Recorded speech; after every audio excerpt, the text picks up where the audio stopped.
The live TV, सच सबसे आगे। नमस्कार, द लाइव टीवी आप देख रहे हैं। आपके साथ में हूं आदित्य कुमार। कर्नाटक में जब चुनाव प्रचार चल रहा था, तभी भारतीय जनता पार्टी के नेताओं को यह एहसास होने लगा था कि इस बार बीजेपी की दाल कर्नाटक में नहीं गलने वाली है। दरअसल आप देख रहे थे कि अमित शाह जी रैली को लेकर नाराज हो रहे थे। अमित शाह कह रहे थे कि देखो बाइक दिख रही हैं, यहाँ लोग नहीं दिखाई दे रहे हैं, कैसी रैली है। और फिर आपने देखा कैसे एक भारतीय जनता पार्टी की रैली में कांग्रेस जिंदाबाद के नारे लग रहे थे। ये सब कुछ आपने देखा था। अब उसका सिनेरियो निकलकर सामने आया कि प्रधानमंत्री मोदी और अमित शाह जी ने जहां जहां मेहनत की, वहां वहां चुनाव हार गए। जी हाँ, आप सही सुन रहे हैं। नवजीवन ने बाकायदे आर्टिकल लिखा है। इस आर्टिकल में सीधे सीधे शब्दों में लिखा है कि जहां जहां किया मोदी शाह ने प्रचार, क्या वही हो गया बीजेपी का बुरा हाल।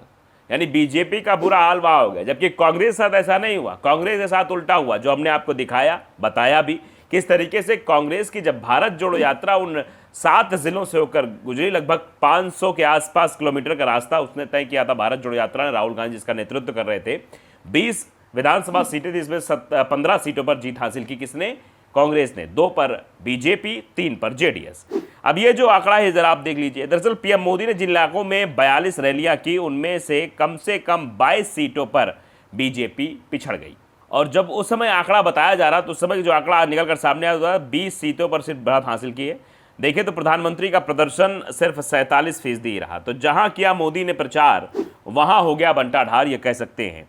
मोदी ने जहां प्रचार किया, वहां बीजेपी को हार मिली। तो कर्नाटक में बीजेपी ने हार मान ली और मुख्यमंत्री बसवराज बोम्मई ने कैमरे पर आकर साफ कह दिया था कि प्रधानमंत्री मोदी और बीजेपी कार्यकर्ताओं की तमाम कोशिशों के बावजूद हम जीत हासिल नहीं कर पाए।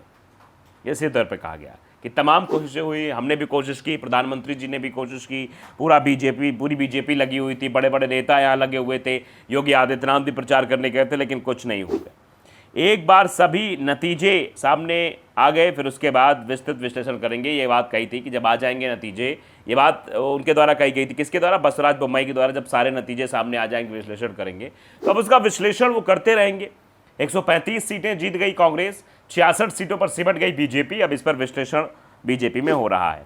हम नतीजों को शालीनता के साथ स्वीकारते हुए लोकसभा चुनाव की तैयारियों में जुट जाएंगे। ये बात जब रुझान आ रहे थे, उस वक्त बसवराज बोम्मई, जो कि कर्नाटक के सीएम थे, वो ये बात कह रहे थे। बोम्मई के इस बयान में कुछ अहम तथ्य भी शामिल हैं। कर्नाटक चुनाव में प्रचार का आकर्षण तो एक तरह से प्रधानमंत्री नरेंद्र मोदी और केंद्रीय गृह मंत्री अमित शाह की रैलियां ही रही। यानी जो मेन आकर्षण कर्नाटक के चुनाव में था, वो प्रधानमंत्री मोदी जी थे और अमित शाह जी थे। प्रधानमंत्री जी ने पहले 91 गालियों का जिक्र कर दिया कि उनको 91 गालियां पड़ी हैं। फिर वो चर्चा का विषय बन गया। फिर उस पर प्रियंका गांधी को जवाब देना पड़ा। और फिर अंत में जब कांग्रेस ने अपना घोषणा पत्र जारी किया, जिसमें कहा कि जो नफरती दल हैं, उन दलों पर सीधे तौर पर कार्रवाई होगी, उन पर कार्रवाई की जाएगी, ये सीधे तौर पर कहा गया। फिर आप देखिए, उन दलों पर कार्रवाई करने की बात तो कही गई और साथ ही साथ ये भी कहा गया कि चाहे बजरंग दल हो या चाहे पीएफआई हो, जो भी हो, अब उसी को भारतीय जनता पार्टी ने मुद्दा बना लिया। बजरंग दल से बजरंगबली को जोड़ दिया। और प्रधानमंत्री नरेंद्र मोदी को भी आपने देखा कैसे उन्होंने कर्नाटक चुनाव की शुरुआत बजरंगबली के नाम से की, बजरंगबली के जयकारे के साथ की। वो सिर्फ इसलिए किया क्योंकि बजरंग दल से बजरंगबली को जोड़ना था और बजरंगबली से के जरिए चुनाव जीतना था।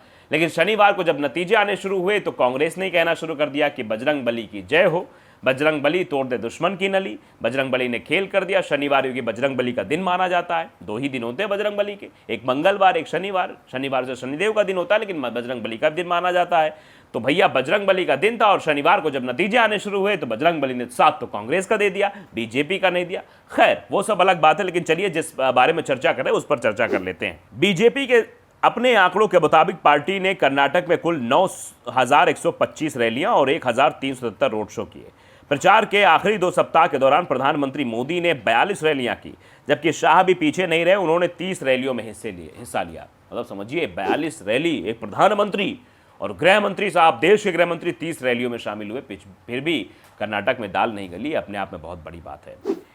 पीएम मोदी ने जिन इलाकों में 42 रैलियां की, उनमें कम से कम 22 सीटों पर बीजेपी पिछड़ चुकी है। ये नतीजे उस वक्त के हैं, हार भी गई है। आप समझिए, ये बड़ी बात है। शुरुआत में पिछड़ी, उसके बाद कभी आगे नहीं आ पाई।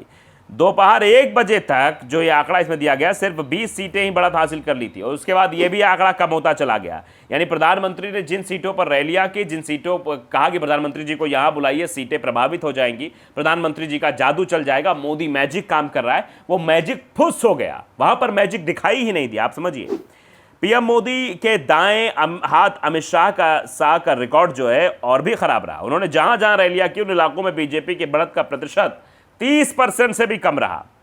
अमित शाह ने जो 30 रैलियां की उनमें से 19 सीटों पर बीजेपी पिछड़ रही और दोपहर 1 बजे तक का जो आंकड़ा ये इस आर्टिकल में छपा हुआ है वो 11 सीटों पर उसमें बढ़त हासिल की थी। आप समझिए कितनी बुरी बात है। 19 सीटों में सिर्फ 11 सीटें, वो भी बाद में जो है बढ़त क्या, वो भी जो है पीछे चली गई है। आप 66 सीटें जीतती हुई दिखा रहे हैं। याद दिला देते कि पीएम मोदी ने किस तरीके कर्नाटक में प्रचार की शुरुआत की। तो उन्होंने शुरुआती भाषणों में तो एक तरह रोना ही रो दिया। विपक्षी नेताओं ने उन्हें 91 बार गाली दी। ये बात उन्होंने कही कि 91 बार गालियां दी। उन्होंने कांग्रेस पर आरोप लगाया कि कांग्रेस ने कर्नाटक के प्रभावशाली समुदाय लिंगायत का अपमान किया है। लेकिन जब पीएम के भाषण का कांग्रेस महासचिव प्रियंका गांधी ने तुर्की जवाब दिया तो पीएम ने गोल पोस्ट कर दिया। उन्होंने अपनी रैलियों में कांग्रेस पर शाही परिवार के अधीन होने का आरोप लगाना शुरू कर दिया। लेकिन लोगों को उनकी ये भंगिमा और बयान दोनों ही पसंद नहीं आए। अगर पसंद आते तो बीजेपी को लोग वोट करते और आज जो कांग्रेस जश्न मना रही है उसकी जगह बीजेपी वाले जश्न मना रहे होते। मोदी जी यही नहीं रुके, उन्होंने कांग्रेस नेताओं पर आरोप लगा दिया कि वे कर्नाटक को देश से अलग करना चाहते हैं और उन्होंने संप्रभुता वाले मुद्दे को उछालने की कोशिश की। लेकिन इस मुद्दे पर भी बीजेपी को मुंह की खानी पड़ी। बीजेपी ने कई सारे मुद्दे इस्तेमाल किए। 1.5 साल पहले से कर्नाटक में किस तरीके से हिजाब, हलाल वर्सेस झटका, फलाना ढिमकाना, ये सब शुरू किया गया था। मतलब कैसे भी करके ध्रुवीकरण की आग में कर्नाटक को झोंकने की कोशिश की गई थी, लेकिन वो सारी कोशिश नाकाम साबित हुई। वो कहीं भी काम नहीं आई। कर्नाटक की जनता ने कहा कि हम वास्तविक मुद्दों पर वोट देते हैं। हमें जो हमारी जो मूलभूत समस्याएं हैं, जो मूलभूत आवश्यकताएं हैं, उन आवश्यकताओं पर हम वोट करते हैं। ये बाकायदे बताने और समझाने की कोशिश की है। अब अंदाजा लगाइए किस तरीके से इस पूरे कर्नाटक के चुनाव में जो बात कांग्रेस ने उठाई कि 40% कमीशन वाली सरकार चल रही है बम्बई की, यहां पर कमीशन खोरी चलती है, भ्रष्टाचार चलता है, उस बात को कर्नाटक की जनता ने समझा कि हां ये कांग्रेस वाले तो सही बात कह रहे हैं। फिर महंगाई, फिर ध्रुवीकरण करना, फिर नफरती गैंग के खिलाफ कांग्रेस का बोलना, यह भी वहां कहने लगे कि हां सही बात है, ये नफरत गैंग वाले बहुत नफरत बढ़ा रहे थे, इन पर तो कार्रवाई होनी चाहिए। इसीलिए जनता ने वहां वोट किया है। इसके बाद मोदी ने एक तरह से आखिरी बार चलाया और बजरंग बली का नारा लगाया। बजरंग बली का नारा क्यों लगाया? क्योंकि बजरंग दल को बैन करने की बात कांग्रेस के मैनिफेस्टो में थी। कांग्रेस के घोषणा पत्र में सीधे तौर पर यह कहा गया था कि जो भी नफरती संगठन है, चाहे वो पीएफआई हो, चाहे वो बजरंग दल वाले हो, इन संगठनों को बैन कर दिया जाएगा और ऐसे संगठनों पे जो लोग कृत्य करेंगे उनके खिलाफ कठोर से कठोर कार्रवाई की जाएगी। यह बात सीधे तौर पे कांग्रेस ने अपने मैनिफेस्टो में कह दी। इसी बात को लेकर बजरंग बली जोड़ दिया कि बजरंग बली की जय बोलने वालों को परेशान किया जा रहा, हम बजरंग बली की जय बोलते ही है, ऐसा कुछ किया गया। उन्होंने तटीय कर्नाटक के मुल्की और अंकोला में बेलवागी जिले के बेलहोंगल में अपने भाषणों की शुरुआत और अंत में जय बजरंग बली का नारा लगाया। उन्होंने तो वोटरों का आह्वान किया कि वोट देने जाएं तो बजरंग बली का नारा लगाकर बटन दबाएं। उन्होंने कांग्रेस के घोषणा पत्र का जिक्र करते हुए कहा कि कांग्रेस बजरंग बली के भक्तों को जेल में डालना चाहती है। यानी बजरंग दल वाले भक्त होते हैं बजरंग बली के, बहुत शालीन होते हैं। बजरंग बली के बारे में तो कहा गया कि बजरंग बली जो है वो सत्य के राह पर चलते हैं, वो अधर्मियों का साथ नहीं देते हैं, वो धर्म के मार्ग पर चलने वालों के साथ खड़े होकर असत्य पर सत्य की जीत करवाते हैं। तो बजरंग बली ने तो अपना प्रमाण दे दिया है और कहा भी गया कलयुग में बजरंग बली हैं, वो देखते हैं, सुनते हैं, समझते हैं और उन्हें समझ के कांग्रेस जिताया। इसीलिए कांग्रेस ने शनिवार के दिन बजरंग बली का नाम खूब लिया। उन्होंने बाकायदे चीजें करने की कोशिश की। और भी रोचक तथ्य है इसमें, चुनाव में बीजेपी हिजाब और टीपू सुल्तान जैसे मुद्दे लाकर ध्रुवीकरण के मुद्दों से चुनाव लड़ना चाह रही थी, वो मुद्दे भी दिखाई नहीं दिए। अलबत्ता प्रधानमंत्री ने बेलारी में अपने भाषण में द केरल स्टोरी का जिक्र कर जरूर लव जिहाद के मुद्दा उछालने की कोशिश की। मोदी ने दावा किया कि इस फिल्म में समाज के आतंकवाद के प्रभाव को सामने रखा है। बहुत सारी कोशिश मोदी जी के द्वारा की गई, लेकिन कर्नाटक में सारी कोशिशें नाकाम हो गई। जहां रैली की वहां चुनाव नहीं जीते। मोदी जी ने मतलब आप समझिए इतना बड़ा आंकड़ा, 40 रैलियां की, 30 तो अमित शाह जी ने कर दी, लेकिन फिर भी कुछ बात नहीं बनी। तो आप अंदाजा लगा सकते हैं कर्नाटक की जनता ने सीधे तौर पर बीजेपी को नकार दिया है। द लाइव टीवी अगर आपने सब्सक्राइब नहीं किया, सब्सक्राइब जरूर करिए, बेल आइकन दबाइए ताकि सच खबर आप तक पहुंचती रहे। नमस्कार। द लाइव टीवी, सच सबसे आगे।